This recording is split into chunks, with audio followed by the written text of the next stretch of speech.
자, 이 시간 우리 성경 보도록 하겠습니다. 마가복음 13장 24절에서 37절입니다. 마가복음 13장 24절에서 37절까지의 말씀입니다. 교독하고 마지막 절은 함께 읽겠습니다. 제가 먼저 읽겠습니다. 그때에 그 환란 후 해가 어두워지며 달이 빛을 내지 아니하며 별들이 하늘에서 떨어지며 하늘에 있는 권능들이 흔들립니다. 그때 인자가 구름을 타고 큰 권능과 영광으로 오는 것을 사람들이 보리라. 또 그때 그가 천사들을 보내어 자기가 택하신 자들 땅 끝으로부터 하늘 끝까지 사방에서 모읍니다. 무화과 나무의 비유를 배우라. 그 가지가 연하여지고 잎사귀를 내면 여름이 가까운 줄 아나니 이와 같이 너희가 이런 일이 일어나는 것을 보거든 인자가 가까이 곧 눈 앞에 있는 줄 알라. 내가 진실로 너희에게 말하노니 이 세대가 지나가기 전에 이 일이 다 일어나리라. 천지는 없어지겠으나 내 말은 없어지지 아니하리라. 그러나 그 날과 그때는 아무도 모르나니 하늘에 있는 천사들도 아들도 모르고 아버지만 아시느니라. 주의하라 깨어있으라 그때가 언제인지 알지 못함이라. 가령 사람이 집을 떠나 타국으로 갈 때에 그 종들에게 권한을 주어 각각 사물을 맡기며 문지기에게 깨어있으라 명함과 같으니 그러므로 깨어있으라 집주인이 언제 올는지 언제 있는지 밤중에 있는지 밤일 때 있는지 새벽에 있는지 너희가 알지 못하리라. 그가 호련히 와서 너희가 자는 것을 보지 않도록 하라. 같이 읽겠습니다. 깨어있으라 내가 너희에게 하는 이 말은 모든 사람에게 하는 말이니라 하시니라. 아멘. 마가복음 13장 24절에서 37절까지 마지막을 보며 감사하는 신앙이라는 제목으로 말씀을 보도록 하겠습니다. 오늘은 추수감사주일입니다. 한 해를 돌아보면 참으로 감사한 일들이 참 많이 있습니다.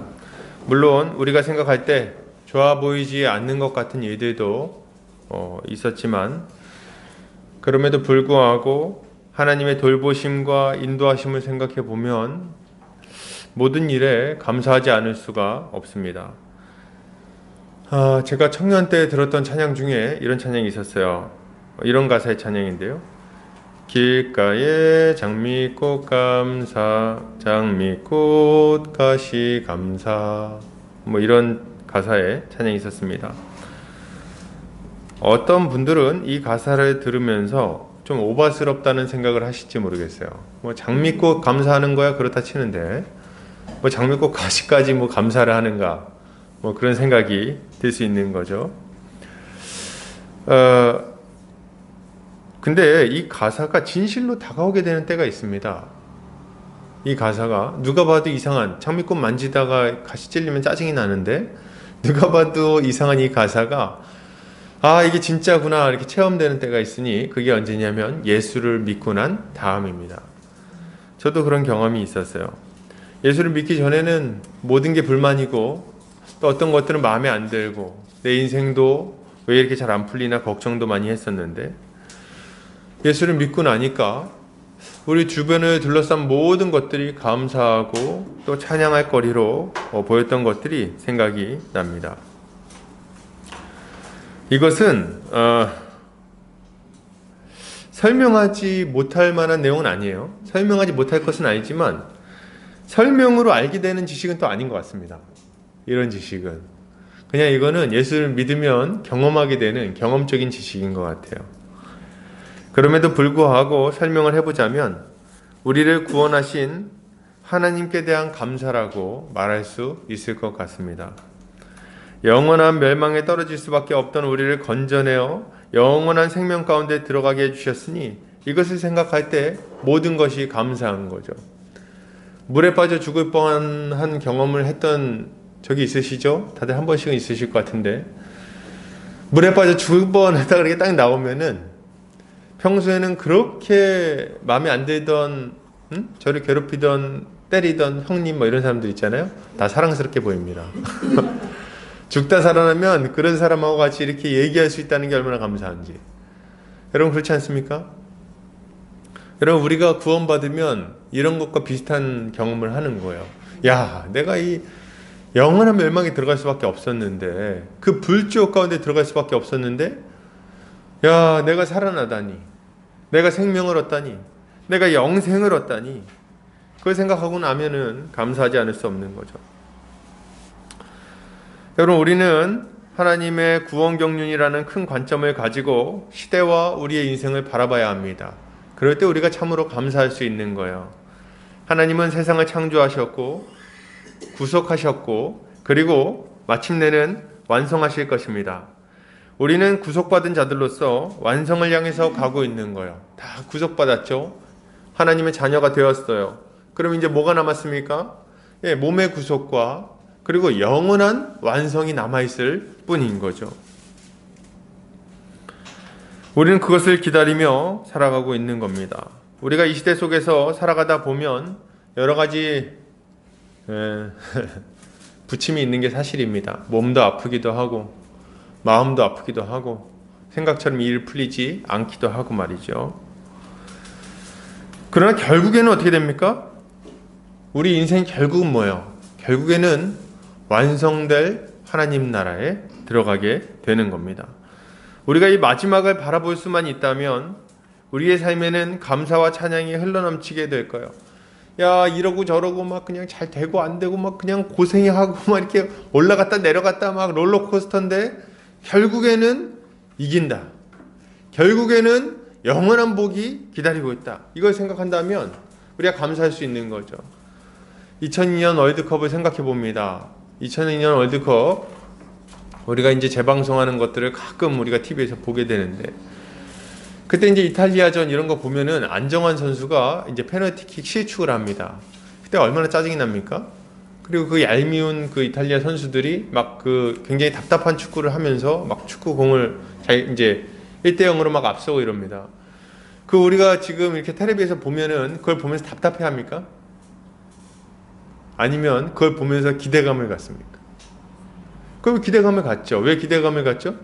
좀 있으면 골 들어가는 걸 아는 거예요. 안정환 선수가 이렇게 딱 뒤로 백헤딩을 해가지고 골이 들어갈 거야. 이걸 알고 있으니까 어때요? 그리고 나서 이제 골든골로 이제 뭐 들어갈 거야. 이거 딱 알고 있으니까 그런 어떤 난처한 상황에서도 우리가 웃으면서 볼 수 있는 거죠. 여유로운 마음을 가지고. 그런데 우리 인생도 마찬가지입니다. 지금 당장은 뭐 좀 이렇게 1대0으로 지고 있을지 모르겠어요. 지금 인생에 부침이 있을지 모르겠어요. 그러나 결국 우리가 이긴다는 걸 생각하면 우리는 감사할 수 있는 거죠. 우리는 오늘 본문을 통해서 이 마지막을 바라보는 신앙에 대해서 함께 살펴보려고 합니다. 지난주에 마지막 시기에 나타날 일에 대해서 배웠죠. 마지막 시기에 하나님 나라가 임해서 사단의 나라가 무너질 것임을 살펴봤습니다. 그리고 그 시작점에 예루살렘 성전에 파괴가 자리하고 있었죠. 예루살렘 성전이 그 시작점에 있습니다. 파괴가. 그렇다면 이제 이 세대, 예루살렘 성전의 파괴로 말미암아 시작된 이 마지막 세대는 어떻게 진행되고 어떻게 완성되게 될까요? 이 세대를 살아가는 우리는 그런 상황 속에서 어떤 자세를 가지고 살아가야 됩니까? 오늘 본문을 통해서 함께 살펴보도록 하겠습니다. 오늘 주님은 모든 일이 어떻게 마무리될 것인지에 대해서 이제 말씀을 해주세요. 24절에서 27절, 26절에 보면 뭐라고 얘기합니까? 그때 그 환난 후 해가 어두워지고 달이 빛을 내지 아니하며 별들이 하늘에서 떨어질 것이라고 말씀하시죠. 전 우주적인 큰 변화가 일어난다는 말씀을 하시는 겁니다. 그리고 그때의 그 마지막 시점에 말세가 마무리되는 말세가 마무리되는 때에 인자가 구름을 타고 큰 권능과 영광으로 오는 것을 사람들이 볼 것이라고 말씀하시죠. 오늘 이 본문은 다니엘서에 나와 있는 메시아의 모습을 생각나게 합니다. 다니엘서 한번 볼까요? 다니엘서 7장 13절에서 14절입니다. 주보 뒷면을 참고하시면 되겠습니다. 같이 읽겠습니다. 시작. 내가 또 밤 환상 중에 보니 인자 같은 이가 되시니 나아가 그가 그리되네. 그에게 권세와 영광과 나라를 주고 모든 백성과 나라들과 하는 언어를 말하는 모든 자들이 그를 섬기게 하였으니 소멸되지 아니하는 영원한 권세요 그의 나라는 멸망하지 아니할 것이라. 아멘. 이 말씀은 마지막 때에 메시아가 오셔서 영원한 나라를 세우시고 큰 권세와 영광으로 영원토록 다스릴 것이라는 말씀을 하고 있는 겁니다. 주님이 다스리는 영원한 나라가 이 땅 가운데 세워진다는 것을 말씀하시는 거예요. 주님은 왜 구름 타고 오십니까? 손오공도 아니고. 성경에서 구름이 어떤 의미인지를 좀 이해할 필요가 있는데요. 성경에서 구름은 눈에 보이는 저런 구름을 말하기도 하지만 하나님의 영광과 임재를 상징하는 것으로 많이 제시가 됩니다. 그래서 시내산에 하나님이 임하실 때, 시내산에 하나님께서 영광 중에 임하실 때 시내산 위에 빽빽한 구름과 뭐 이런 것들이 있었다 이렇게 얘기를 하죠. 마찬가지로 성전이 완공되었을 때도 하나님의 영광의 구름이 성전에 가득 차게 되는 걸 보게 됩니다. 그래서 제사장들이 능히 서서 제사를 드릴 수 없었다 이런 얘기도 이제 거기 묘사되고 있는 걸 우리가 보게 돼요. 그리고 우리 주님 하늘로 올라가실 때 보면 제자들이 보고 있는데 뭐라 그럽니까? 뭐라고 나와 있어요? 예수님이 하늘로 쭉 올라가시는데 구름이 예수님을 가리워 예수님이 보이지 않게 되더라 이렇게 얘기가 나오죠. 그러니까 예수님은 구름 속으로 이렇게 사라졌다 뭐 이런 얘기도 되겠지만 그거보다는 하나님의 영광의 구름이 예수님을 뒤덮어 그가 보이지 않게 되었다는 의미로 우리가 이해할 수 있는 거예요. 그리고 우리 주님은 우리가 가심을 본 그대로 다시 오신다 그랬습니다. 그러니까 올라가신 그대로 영광스러운 구름을 타시고 이 땅 가운데 다시 임재하시는 거죠. 우리 주님은 영광 가운데 모든 사람이 볼 수 있도록 다시 오실 것입니다. 자, 우리 이거 주목하셔야 돼요. 뭐라 그럽니까? 26절 그때 인자가 구름을 타고 큰 권능과 영광으로 오는 것을 사람들이 보리라. 사람들이 볼 겁니다. 모든 사람이 보게 될 거예요. 우리 주님 다시 오실 때는 몰래 오시지 않습니다. 누구는 알고 누구는 모르는 일이 없다는 거예요. 모든 사람이 분명히 보고 알 수 있도록 공개적으로 이 땅 가운데 임재하시는 거죠. 사랑하는 우리 형제자매님들, 하나님께서 시작하신 이 구원의 사역은 어떻게 마무리될까요? 이 세상의 마지막 결국은 뭡니까? 우리 주님이 영광 가운데 다시 오시는 걸로 마무리되는 거예요. 우리 주님이 영광 가운데 오셔서 모든 악을 심판하시고 그리고 택한 자들을 구원하여 영광스러운 그 하나님 나라에 들어가게 만드실 겁니다. 우리는 그 영광의 나라에서 영원토록 복을 누리며 살아가게 되겠죠. 이것이야말로 이 세상의 결국입니다. 이 세상은 이렇게 마무리될 거예요. 우린 이것을 분명히 기억해야 되는 거죠. 여러분, 우리 가운데 혹시 이 세상이 전부라고 생각하시는 분들 계신가요? 죽으면 끝이야 임마 이렇게 얘기하시는 분 혹시 있습니까? 죽으면 끝인가요? 아니요, 그렇지 않습니다. 영원한 나라가 있는 거예요.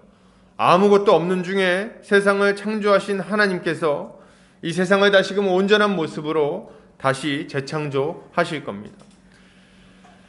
그리고 하나님은 모든 사람을 심판하실 거예요. 우린 이 영원한 나라에서 복을 누리며 살아가든지 아니면 버림받아 영원한 멸망 속에서 고통받든지 둘 중에 하나의 삶을 살게 될 것입니다. 이걸 좀 기억하셔야 되겠어요. 끝이 아니에요. 죽는다고 끝이 아니다. 이 세상 이대로 그냥 쭉 영원히 이대로 유지되는 것도 아니다. 마지막이 있는 거예요. 그리고 이 마지막 때의 천사들을 보내어 모든 택한 자들을 우리 주님은 구원하실 겁니다. 27절 같이 한번 읽어볼까요? 자, 시작. 또 그때에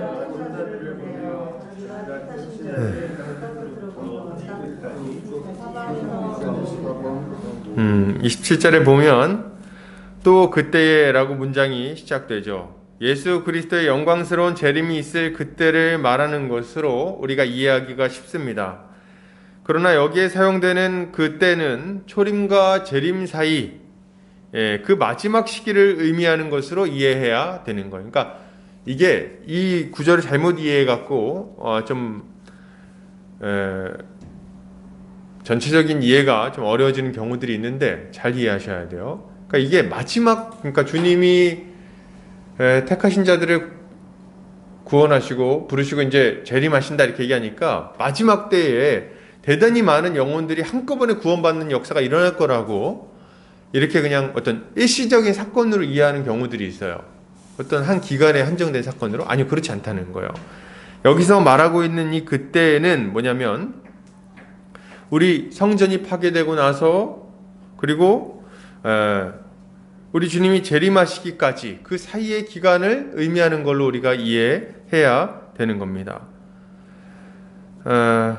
전반부에서는 자 보세요. 전반부에서는 이 마지막 시기의 시작점에 성전의 파괴가 있을 것임을 이야기하죠. 그리고 중반부에는 이 마지막 시기의 끝에 주님의 재림이 있을 것을 이야기하는 거예요. 그리고 그때에 이 초림과 재림 사이의 이 시기에 천사들을 보내어 택한 자들을 불러 모으신다는 말을 지금 하고 있는 걸로 우리가 이해를 해야 되는 거죠. 예루살렘 성전이 무너지고 교회가 성령이 임재하는 참 성전임이 분명히 드러나고 나면 주님이 재림하시기까지 계속해서 택한 백성들을 불러 모으는 일이 일어날 겁니다. 예루살렘과 온 유대와 사마리아와 땅끝까지 복음이 전파되어 택하심을 받은 자들이 구원받게 되는 거예요. 주님은 이 마지막 시기에 이 일을 행하시는 겁니다. 제가 지금 무슨 말 하고 있죠? 지금이 바로 은혜 받을 만한 때라는 이야기를 하고 있는 겁니다. 지금이 바로 우리 주님이 우리를 구원하시는 그 대추수의 시기인 거예요. 하나님께서 구원의 문을 활짝 열어젖히고 누구든지 예수의 이름을 부르는 자는 다 구원을 받을 수 있도록 다 받아들이시는 그 은혜의 때가 바로 지금입니다. 이런 시기를 놓친다면 여러분 어떻게 합니까? 이때를 놓치면 안 되는 거예요. 고린도후서 6장 2절 같이 읽겠습니다. 시작. 가라사대 내가 은혜 베풀 때에 너를 듣고 구원의 날에 너를 도왔다 하셨으니 보라 지금은 은혜 받을 만한 때요 보라 지금은 구원의 날이로다. 아멘. 아멘. 할렐루야. 여러분 이거 좀 믿으셔야 돼요. 예수를 믿으셔야 됩니다. 지금 뒤로 미루실 때가 아닌 거예요. 지금이에요. 지금 하나님이 우리에게 구원의 약속을 주시고 이 구원의 문을 활짝 열어서 누구든지 예수의 이름을 부르기만 하면 누구든지 들어갈 수 있는 그때, 여러분 이런 때가 없었어요. 지금이에요. 지금. 지금은 뭐 다른 거 할 필요가 없습니다. 제사 드릴 필요도 없어요. 와가지고 뭐 이렇게 앞에 이게 제사상이 아닙니다. 지금 제사 드리려고 하는 게 아니에요. 이게 지금. 이건 뭐예요? 이거 감사의 마음으로 이렇게 딱 표현한 거지 제사가 아닙니다. 이거 와가지고 하나님 먹고 가시는 거 아니에요. 여러분 지금 어떤 때입니까? 우리가 아무것도 안 해도 돼. 아무것도 안 해도 되고 뭐만 하면 됩니까? 우리를 위해서 십자가에 달리신 예수를 믿기만 하면 됩니다. 예수의 이름을 믿고 우리의 죄를 회개하고 그분의 이름을 부르기만 하면 나를 불쌍히 여겨주십시오. 저는 죄인입니다. 저를 구원해 주십시오. 소리를 지르기만 하면 우리 주님이 우리의 모든 죄를 십자가의 공로로 완전히 씻어주시고 그리고 우리를 온전케 만들어 하나님 나라 백성으로 삼으시고 그리고 영원한 나라에 들어가게 만들어 주신다는 거예요. 이게 지금이에요. 지금. 이때가 지금인데 언제를 또 찾고 지금 기다리고 계실 겁니까? 지금은 아닌 것 같고 나중에 믿겠다. 언제 믿습니까? 언제? 우리가 언제 갈 줄 알고 오는 건 순서 있지만 가는 건 순서 없잖아요. 그죠? 지금 이 시기를 놓치지 말고 우리 하나님이 열어놓으신 이 구원의 시기를 놓치지 말고 이때 우리 주님을 믿어야 되는 겁니다. 할렐루야. 여러분 신자는 그렇다면 이 마지막 시기에 어떻게 해야 될까요? 믿는 사람들은 어떻게 해야 됩니까? 믿는 사람들은 충성스럽게 복음을 전해야 되겠습니다. 뭐 구구절절 말할 것 없이 이 은혜의 문이 열려서 하나님 나라의 복에 동참한 자들이 어떻게 복음을 안전할 수 있겠습니까? 디모데후서 4장 2절 같이 한번 읽겠습니다. 시작. 너는 말씀을 전파하라. 때를 어떤지 못 어떤지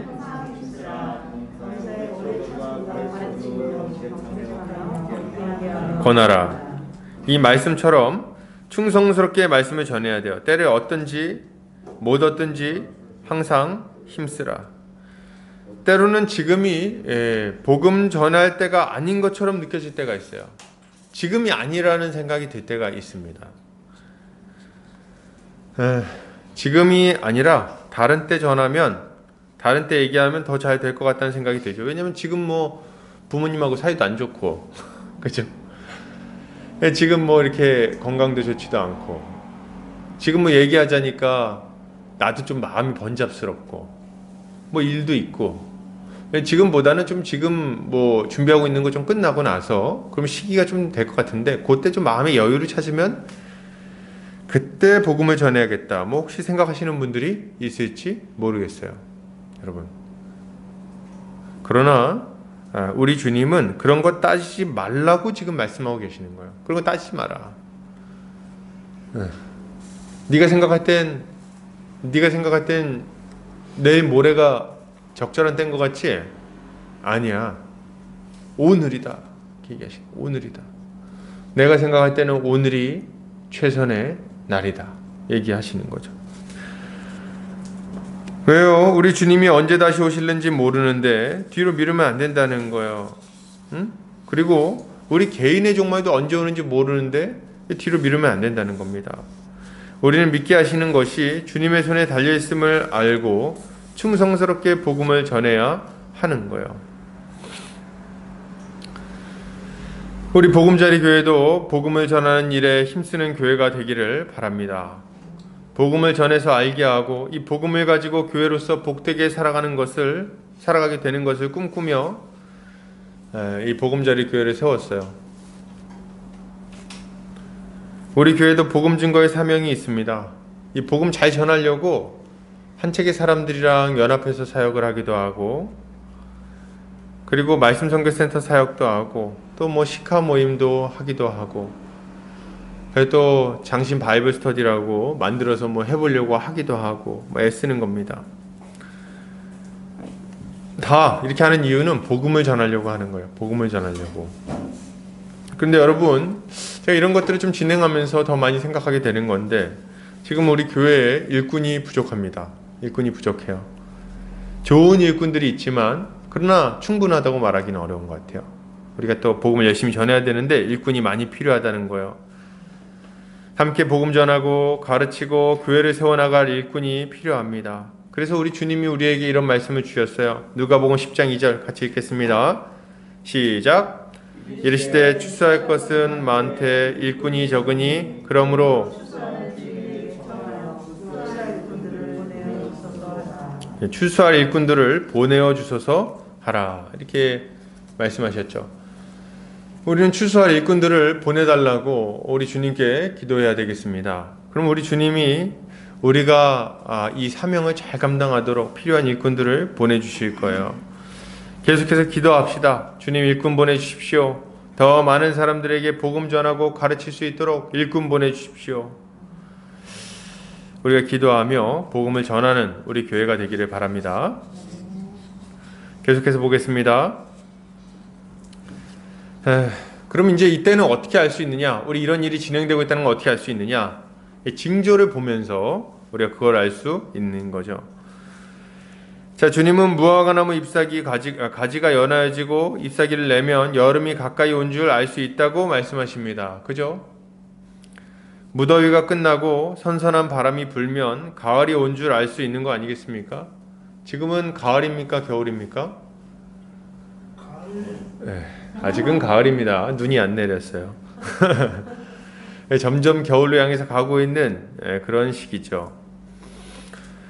마찬가지로 주님은 이렇게 말씀하시는 거예요. 앞에 일어난 일들이 일어나거든, 내가 말한 일들이 일어나거든 인자가 가까이 곧 문 앞에 이른 줄 알라. 이렇게 얘기를 하시는 거예요.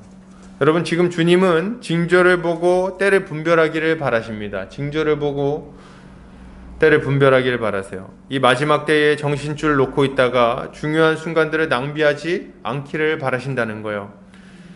중요한 시기에 잘 준비해야 되는 거죠. 그래야 열매를 잘 맺을 수 있겠죠.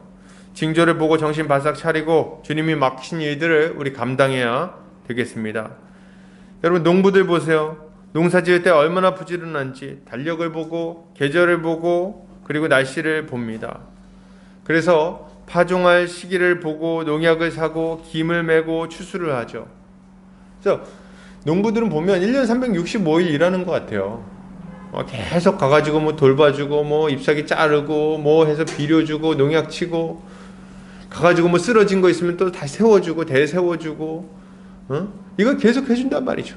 그리고 어떤 것들은 열매를 좀 따줘야지 제대로 된 열매가 좀 커지니까 조그만 것들 좀 모난 것들은 좀 따버리고 이 일을 계속 하시는 거예요. 여러분 농부들이 맨날 그냥 막걸리나 마시면서 낮잠 자면은 그 중요한 시기를 잘 보낼 수 있겠습니까? 막걸리 마시고 노세 젊어서 노세 막 이러고 있으면 되겠냐는 거예요. 주님은 이 마지막 은혜의 때를 낭비하지 않기를 바라세요. 여러분 이게 얼마나 귀한 때입니까? 여러분 우리 그 인류 역사를 보면 이 시기를 다 기다렸어요. 이 마지막 대추수의 시기를. 구약의 이스라엘 사람들 한번 생각해 보십시오. 1년에 한 번씩은 예루살렘에 가가지고 제사를 드려야 되는데 그 양 끌고 가가지고 거기서 죄를 고백하고 또 돌아오는 길에 또 죄를 졌어. 그럼 어떡합니까? 또 양 끌고 또 돌아가야 돼. 그 죄 지면은 양 끌고 가서 그 죽이고 피비린내 나는데 그걸 잡아가지고 태우고 말이죠. 그것도 잘못하면 안 되니까 잘해야 돼. 그 돌아오는 길에 혹시라도 때 내가 율법 범하면 어떡하나. 율법 범할까봐 걱정하고.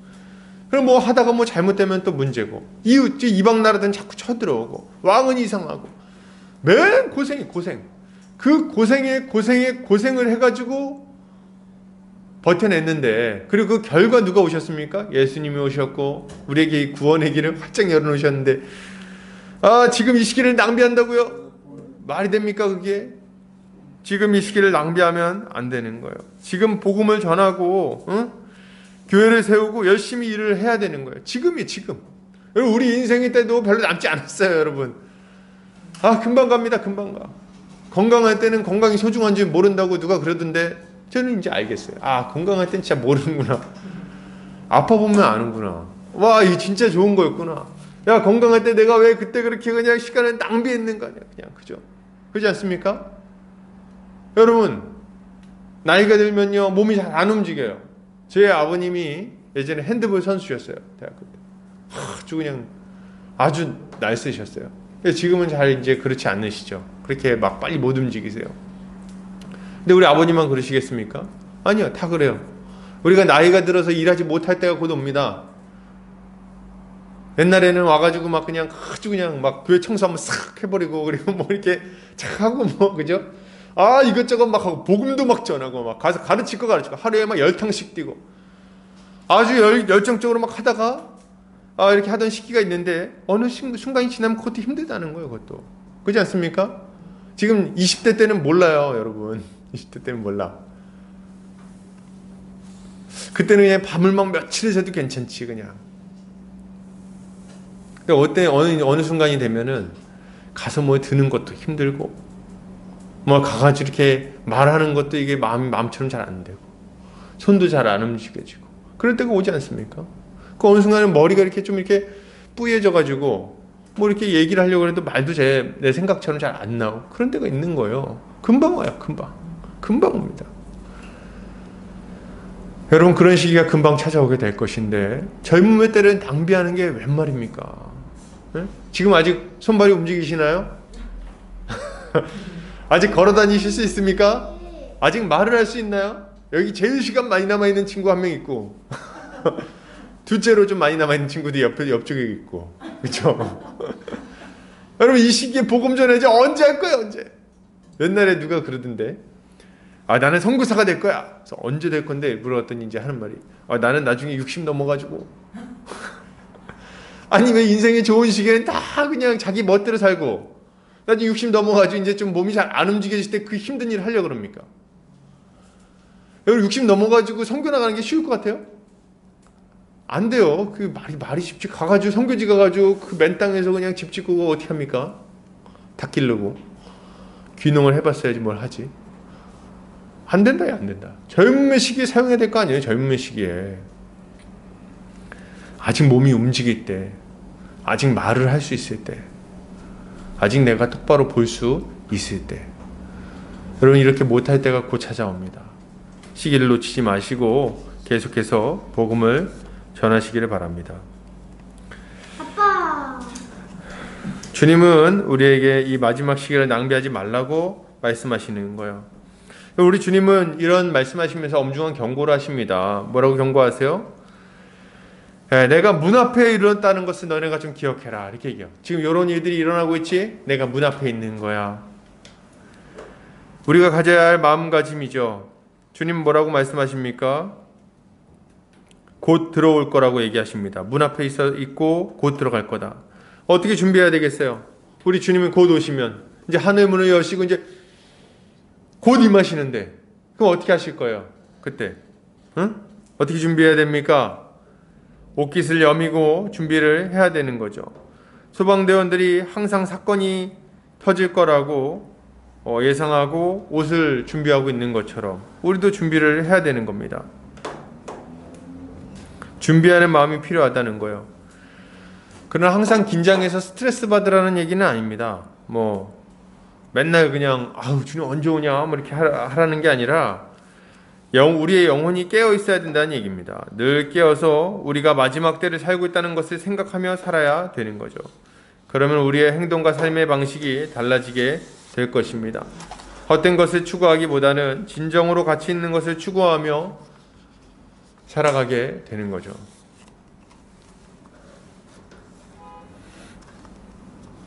누가 이제 저기 소개해줬던 영화 중에 버킷리스트라고 여러분 혹시 아십니까? 버킷리스트? 죽기 전에 꼭 할 일 뭐 이런 것들 리스트죠. 버킷리스트. 혹시 버킷리스트가 있으십니까? 뭐 저는 없습니다. 없는데 그 버킷리스트를 딱 만들어 놓고 이제 살아가다가 어느 순간 보니까 내가 암에 걸린 거야. 암에 걸렸어. 그래서 이제 나한테 시한부 인생 3개월 남았다는 걸 알게 됐어요. 그럼 뭐 합니까? 그때부터는 내가 이때까지 열심히 하던 일들을 이제 다 내려놓습니다. 그죠? 내가 가치 있게 생각하고 정말 추구해야 된다고 생각하고 막 그렇게 시간을 많이 투자해서 아등바등 했던 거 다 내려놓습니다. 그리고 뭐예요? 정말 내가 해야 된다고 생각했던 그 버킷리스트를 하러 나가는 거죠. 여러분, 우리 인생이 얼마 안 남았다고, 우리 주님이 곧 찾아오신다고 생각한다면 우리도 이렇게 우선순위 조정을 할 수 있을 거예요. 이게 우리한테 필요합니다. 있다는 것은 이렇게 우선순위 조정을 해놓는 것을 의미하는 거예요. 주님이 반드시 다시 오실 거라는 것을 기억하시기 바랍니다. 우리 주님은 천지는 다 없어질지라도 뭐라 그러세요? 주님의 말씀은 없어지지 않는다고 말씀하십니다. 절대로 없어지지 않으세요. 이것은 주님이 반드시 다시 오실 거라는 말씀을 하고 계시는 겁니다. 우리 주님 반드시 다시 오실 거예요. 이 세대가 다 가기 전에 주님이 오실 겁니다. 오늘 저녁에 오실지도 모르겠어요. 할렐루야. 우리 오늘 저녁에 오시면 안 되는데 아직 안 믿는 우리 가족들이 있어가지고 오늘 저녁은 안 됩니다. 주님 오늘 저녁에 복음 전할 테니 내일 저녁에 오십시오. 뭐 이런 마음이 우리한테 있어야죠. 곧 오실 거예요. 여러분, 우리가 기억해야 될 것은 세상이 영원할 것처럼 보여도 주님이 더디 오시는 것처럼 느껴져도 우리 주님 결코 더디지 않게 정확한 시기에 반드시 다시 오신다는 겁니다. 이걸 기억하셔야 되겠어요. 이걸 기억하시고 징조를 분별하며 복음 전하는 성도님들 되시기 바랍니다. 마지막으로 좀 보겠습니다. 주님은 한 가지 중요한 사실을 강조하십니다. 뭡니까? 그것은 바로 때와 시기에 관한 것을 알려고 하지 말라는 거예요. 자, 우리 32절 같이 읽겠습니다. 시작. 그러나 그 날과 그때는 아무도 모르나니 하늘에 있는 천사들도. 우리 주님이 아무도 모른다고 얘기하시는 거예요. 이거 이제 옛날에 제가 그 광고 중에 그런 거 봤는데 떡볶이 하신 아주머니 그랬어요. 며느리도 몰라 이렇게 얘기했는데 그죠? 양념장의 비밀은 며느리도 모른다는 거죠. 전수했다 그러더라고요. 며느리도 몰라 떡볶이. 신당동에 있는 떡볶이집입니다. 이제 며느리도 몰라 이렇게 얘기했었는데 뭐 누가 그러더라고요. 그 알고 보니까 나중에 그 비결이라는 게 미원 한 숟갈 넣는 거였다. 뭐 이렇게 얘기하시는 분이 있었는데 모르겠어요. 비밀의 양념장.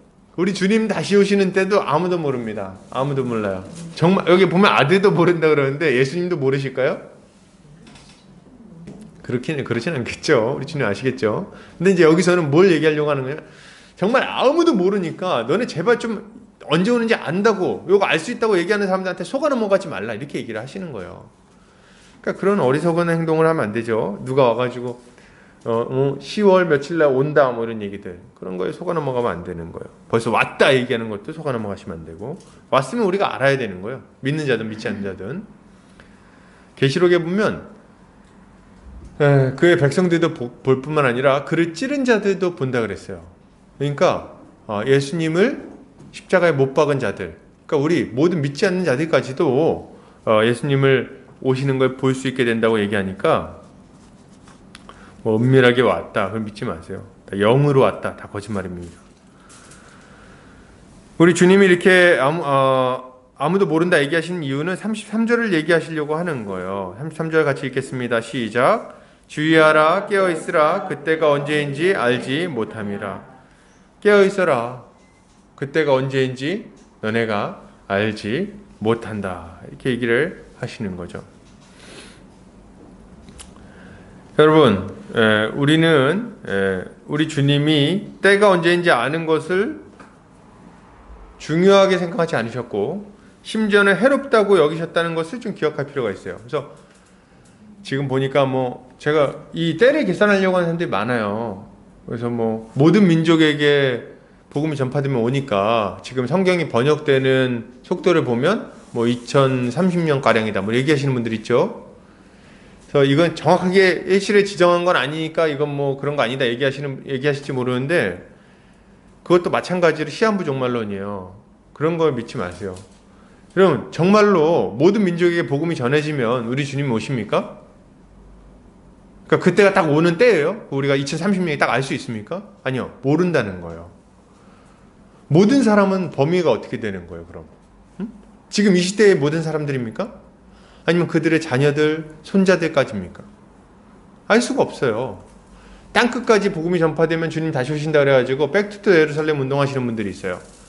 복음은 서진한다 그래갖고 뭐 이쪽 유럽 지역을 지나가지고 아메리카를 지나서 동방의 예루살렘, 한국, 일본 갔다 한국 갔다가 이제 다시 중국을 넘어가지고 다시 아랍 지역을 지나가지고 예루살렘 간다. 예루살렘 복음화되면 주님 다시 오신다 얘기하는데 거짓말입니다. 사도 바울은 뭐라 그랬냐면 자기 당시에 이미 복음이 전 세계에 전파됐다고 얘기를 했어요. 땅끝까지 전파됐다고. 그러니까 당시에 사도 바울이 이해했던 땅끝은 로마입니다. 그 서바나 지역까지 해서. 근데 사도 바울이 거기까지 전도를 해요. 끝났어요, 그때. 그럼 이제 우리 주님 언제 오시면 돼요? 언제든지 오시면 돼요. 아무 때나. 마음 먹으면 오시면 되는 거예요. 그래서 우리가 그걸 알고 이제 우리 더 이상 남은 어떤 이벤트, 에피소드 이런 게 없다는 걸 알고 열심히 복음 전해야 되는 거예요. 이제 와가지고 뭐 언제 오는지를 계산하는 거는 정말 어리석은 일입니다. 여러분, 만약 우리에게 어떤 날짜가 주어진다면 어떻게 될까요? 그 날짜가 오기 전까지는 아마 막 살 거예요. 한 1년 전까지는. 그리고 중간부터 열심히 하겠죠. 그 전까지는 막 마음대로 살다가 이제 한 중간부터 한 1년 6개월 남겼을 때 이제 주님 곧 오시니까 이제 준비하자. 회개할 거 회개하고, 그리고 이제 그때부터 좀 재산 팔아가지고 뭐 이렇게 산에 들어가고 뭐 하지 않겠어요? 사람 마음이 비슷하다는 거예요. 여러분, 우리가 주님이 언제 오시는지 만약 알게 된다면 우리는 불안함이나 뭐 이런 것 때문에 우리의 일상을 살아내지 못할 겁니다. 일상 속에서 복을 누리면서 하나님 나라의 그 백성으로서의 삶을 살아가야 되는데 그거 안 하게 될 거라는 거예요. 우리에게 주신 일반적인 복을 다 거절하고 진짜 말 그대로 산속에 들어가서 효소나 먹으면서 살지 모르죠. 참 어리석은 삶이 돼버리는 거예요.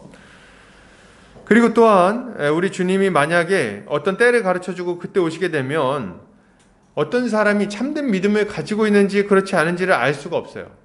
우리 주님 뭐 중심을 보시지만, 그죠? 그것은 진실된 믿음을 갖게 만드는 데는 전혀 도움이 되지 않는 일인 거예요. 그래서 우리 주님 뭐라고 말씀하세요? 도적같이 임한다고 말씀하고 계시는 겁니다.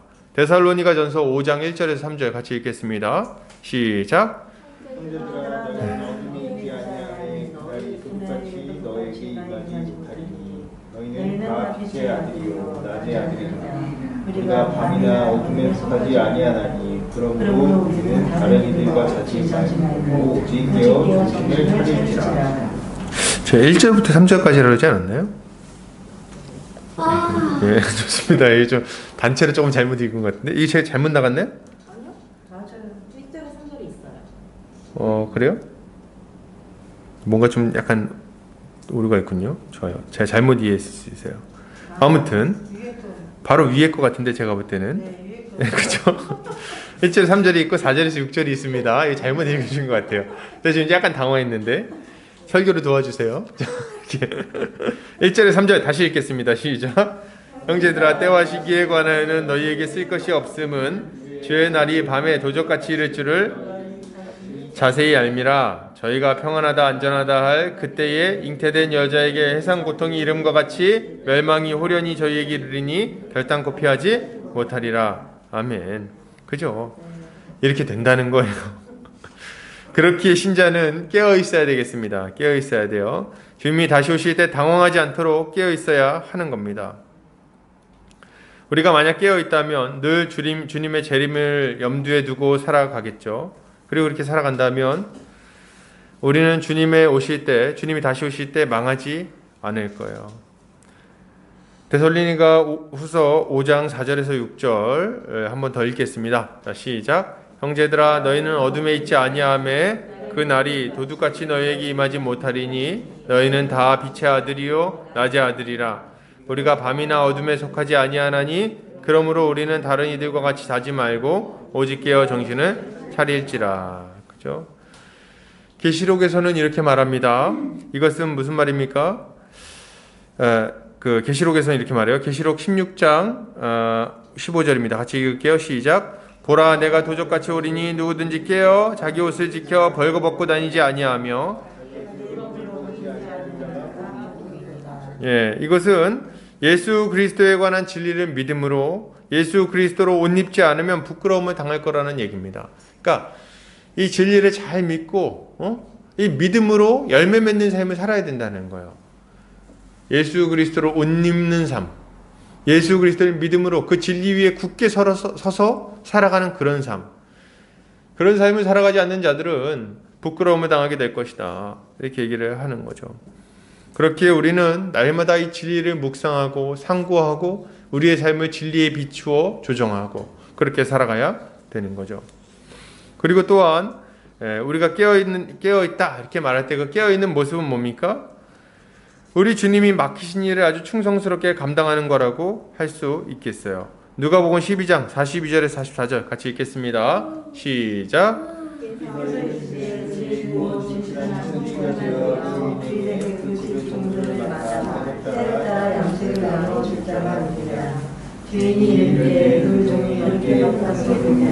그 종이 복이 있으리로다. 내가 참으로 너희에게 이르노니 주인이 그 모든 소유를 그에게 맡기리라. 아멘. 그죠? 우리 주님이 우리에게 소유를 맡기고 가셨어요. 그리고 그것으로 종들을 잘 돌보라고 말씀하셨습니다. 그렇다면 우리가 해야 되는 일은 뭐예요? 우리에게 맡겨주신 걸로 열심히 그 집안 사물을 보는 겁니다. 이게 우리 주님이 우리에게 요구하시는 거예요. 이게 우리 주인의 오심을 기다리는 모습입니다. 뭐예요? 우리가 가지고 있는 은사와 능력, 재물, 건강, 이 모든 것을 가지고 주의 몸된 교회를 섬기고 연약한 이웃들을 돌아보는 삶을 살아가는 것. 이게 우리 주님이 우리에게 요구하는 삶인 겁니다. 너무나도 당연한 거예요. 여러분 건강하십니까? 그 건강으로 연약한 형제 자매들을 돌보시기를 바랍니다. 여러분 혹시 머리가 좋으신가요? 좀 지혜로우십니까? 그럼 그 좋은 머리로 공부해서 남 주냐? 뭐 이런 말 듣지 마시고 공부해서 남 좀 주면 어떻습니까? 그 좋은 머리로 이웃을 섬기시기 바랍니다. 혹시 치유의 은사가 있으십니까? 그걸로 돈 벌 생각하지 말고 그걸로 좀 아픈 사람들을 고쳐주셔야겠어요. 위로의 은사가 있으신가요? 맨날 자기 마음만 위로하지 마시고 연약한 형제 자매들을 위로하셔야 되겠어요. 누가 방언의 은사가 있습니까? 그 방언의 은사를 가지고 맨날 내 영적 유익만 위해서 애쓸 것이 아니라 누군가를 위해서 마음으로 기도하며 은사를 사용해야 되겠습니다. 여러분 우리가 가지고 있는 은사를 이렇게 부지런히 사용하며 형제 자매들을 돌볼 때 그때 우리 주님이 뭐라고 하십니까? 그 모든 소유를 그에게 맡길 거라고 말씀하시는 거예요. 이거 참 귀한 일이에요. 이걸 사모하셔야 돼요. 여러분 혹시 재물이 좀 많이 있으신가요? 죽을 때 하나도 못 가져가니까 잘 사용하세요. 그 돈 가지고 나중에 천국에서 맛있는 거 사 먹지 못합니다. 거기는 공짜예요. 그러니까 그런 거 걱정하지 말고 여기서 마음껏 사용하세요. 하늘의 보화를 쌓으시기를 바랍니다. 우리 주님이 귀하게 보시는 모습인 거예요. 반대로 경고도 아시죠? 이거 보면 뭐라고 경고합니까? 우리 주인이, 집주인이 예상치 못했던 때에 왔는데 그 종이 술 마시고 취해갖고 행패 부리면서 그 집안에 있는 하인들을 막 때리고 있는 걸 보면 그 종에게는 화가 있을 것이다, 이렇게 얘기를 했어요. 이 얘기를 들을 때 우리에게 아주 중요한 경고가 있는 거예요. 뭡니까? 술 취하지 말라, 이는 방탕한 것이니 오직 성령으로 충만함을 받으라. 그러니까 우리 인생에 낭비하면 안 돼요. 방탕하게 살면 안 돼요. 술 취함은 실제로 술 먹는 걸 의미할 수도 있겠지만 그거보다는 이 세상살이에 빠져가지고 정신 못 차리는 삶을 말하는 거예요. 거기에 정신 못 차려가지고 교회에 있는 형제 자매들하고 맨날 싸우고 그들을 그냥 이렇게 힘들게 하고, 그렇게 하다가 우리 주님 다시 오시는 걸 맞이하게 되면 아주 화가 있을 겁니다. 아주 엄하게 혼나게 될 거예요. 그러니까 우리 주님이 우리에게 명령하신 대로 때를 따라 양식을 나누어 주며 연약한 자들을 돌봐야 되겠습니다. 이것을 위해 우리는 늘 말씀을 연구하고 기도하며 깨어 있어야 돼요. 그리고 형제자매들을 돌보고 늘 교제하며 교회를 세우기 위해서 힘써야 되겠습니다. 이것이 우리 주님이 받으실 만한, 그런 기뻐하실 만한 일이 될 것입니다. 결론을 드립니다. 사랑하는 형제자매님들, 마지막 때가 시작되었습니다. 주님이 모든 것을 완성시키실 거예요. 우리는 징조를 보며 시대를 분별하고 부지런히 복음을 증거해야 되겠습니다. 이 대추수의 시기에 주님이 받으실 만한 풍성한 열매를 많이 맺는 우리 보금자리 교회 성도님들 되시기를 주님의 이름으로 축복합니다.